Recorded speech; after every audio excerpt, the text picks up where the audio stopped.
Earlier today, I recorded a very long session where I rambled through topics about curation, uh, and I realized that it was probably too long to be really very useful for a lot of people. It's good to have it, but it's not necessarily the the best way to do it. So this video is going to be a much shorter but less discussive look at the same topic.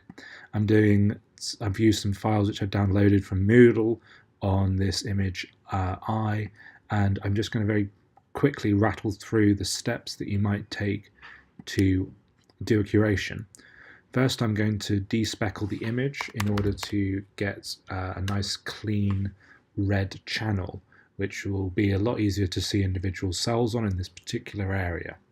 I have the four files. I've renamed them. This was the original file that the curator uploaded, and then there were three submission files.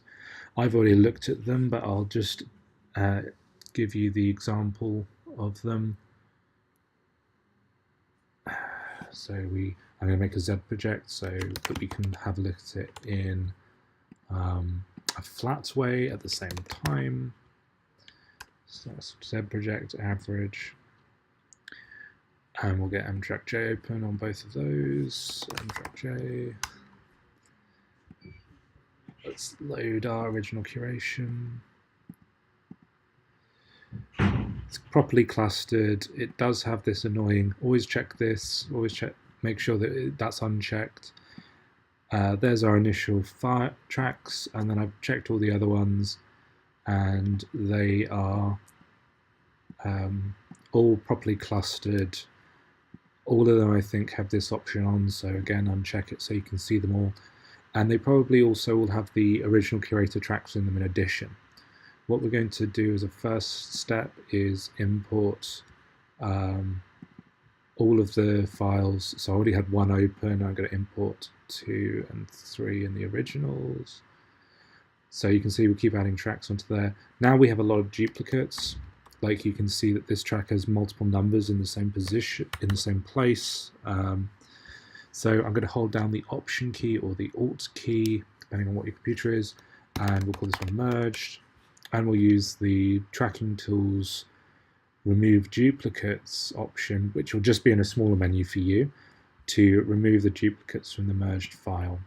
It doesn't appear to get them all on this file because there may be some tiny discrepancies that I can't resolve, but I'll show you how to find those. So now if I open those on both images, and the merged will probably become our new curation file, we have this whole cloud of points.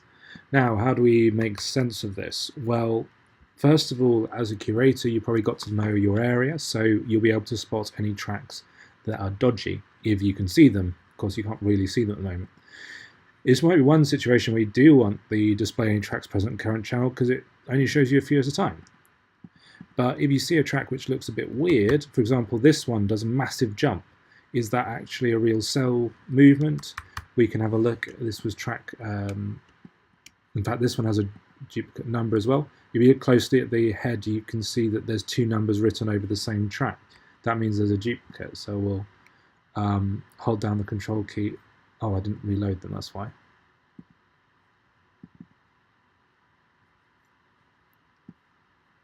There we go, that's better.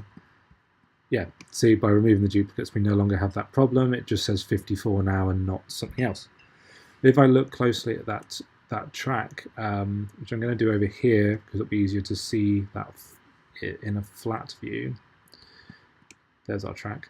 If I turn up the brightness and contrast on the yellow and red channels, wrong button, so you can see the cells, we can ask the question of whether that track is actually following it.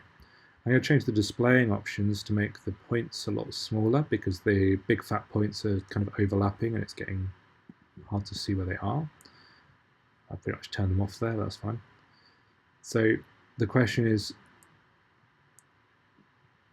you can see that track 54 is following this one cell here, and it's still following it, and then suddenly it's jumping to a completely different cell. So that track is following 2 different things. What you do about that is kind of up to you, and explore that. Do you want to split these so that so you can preserve the bit of track which is following a good cell, or do you want to just delete that track and get a better one later on? And that's the advantage of knowing your curation. You'll be able to see when there's something unexpected. The other things that we need to do are remove any residual duplicates. I did find a few earlier, and as I say, it will just look like one track has two numbers written under it. You'll notice that when you move your mouse across this, it keeps like snapping everywhere. So it's trying to find the time point of the point you're closest to. If you hold down the control key, you don't have this anymore. It overrides it, so you can actually just go through and select each track individually. Not seeing any major problems. You're just looking for whether there's two numbers written on the same track. The next thing you might want to do is try and see if you can find any instances where there is more than one dot on the same cell. By dot, I mean at the same time and place. To see this, you probably want to get it set up like this, with display only track points at current time turned on.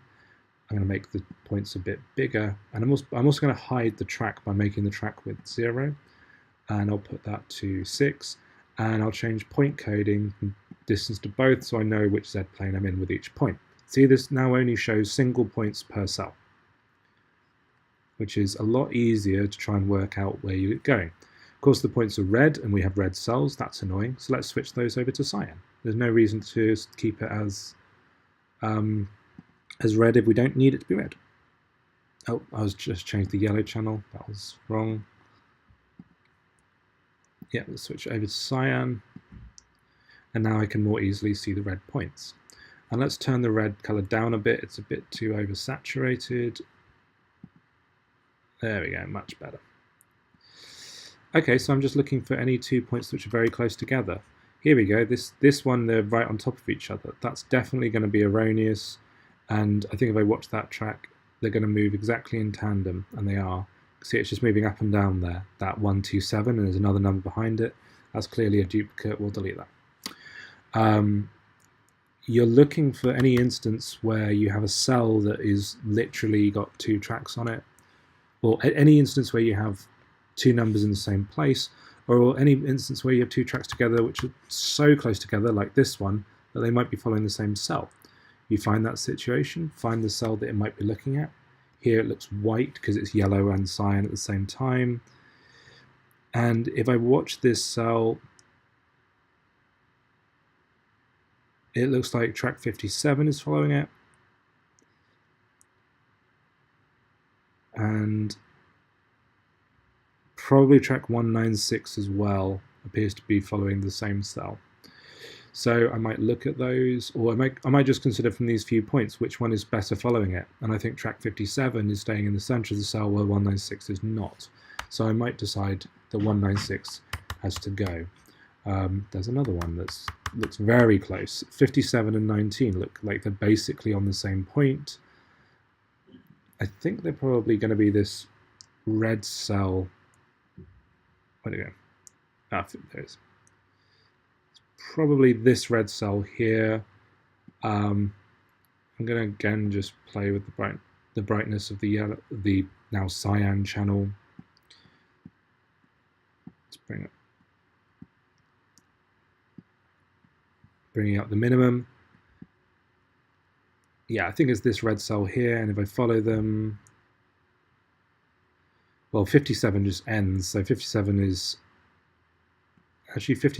up higher there. So maybe 57 is something completely different, but I can't really see what it is following. It just appears to be on like the edges of a few cells. So, and what does it do? It sort of just drifts about and then goes out. So I'm not quite confident what it's tracking, but it's certainly not conflicting with 97. And all you do is you just progressively go through, look for anything where it's suspiciously close together, see if they're trying to follow the same things, and if they are, like 27 and 46 here. 46 is following a big yellow cell, ostensibly. 27 is also following the same cell, but is it like lagging a bit behind? So I'd say that perhaps 46 might be a better track of that same cell. Let's turn the tracks back on, just have a quick look to see where they actually go.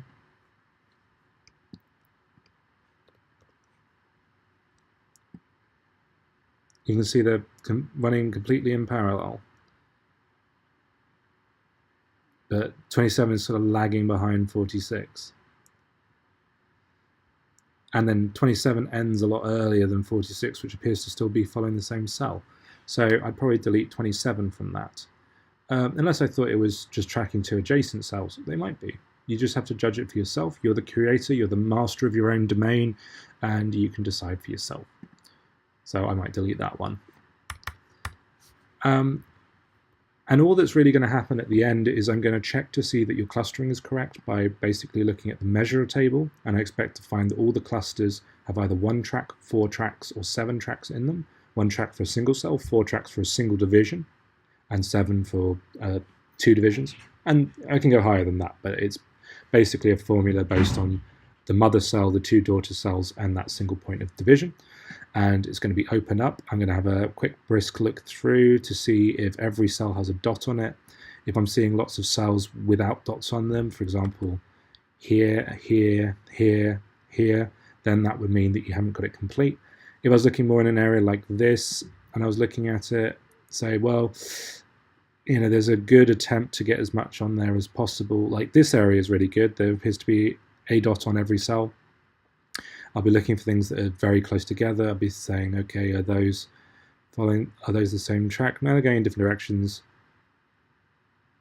So I'd probably give you the benefit of the doubt on that. And just judge for myself whether I think that it's likely to be complete from looking at it. If I find, you know, I'm looking for discrepancies, so this area would be nice and good, whereas this area I think is still a bit incomplete. It's a work in progress. It's fine, but that's all the rigor that it's going to get. And I'm just judging it against whether I think I could do better. If you got a massive blob and you've done your best effort to track it, I'm not going to be, well, say that there's a definite answer that you are meant to have got if it's a matter of interpretation. For example, this blob, I can look at this, I can believe this, I might have come up with something different if I did it myself, but I can't penalize you for having a different interpretation of something subjective. Okay, I hope this short video helps. If you still want more detail, please refer to the videos afterwards. I've put in the playlist a video all about making sure your clustering is correct from last year, so I thoroughly recommend you watch that, as that's critical for the top mark in curation.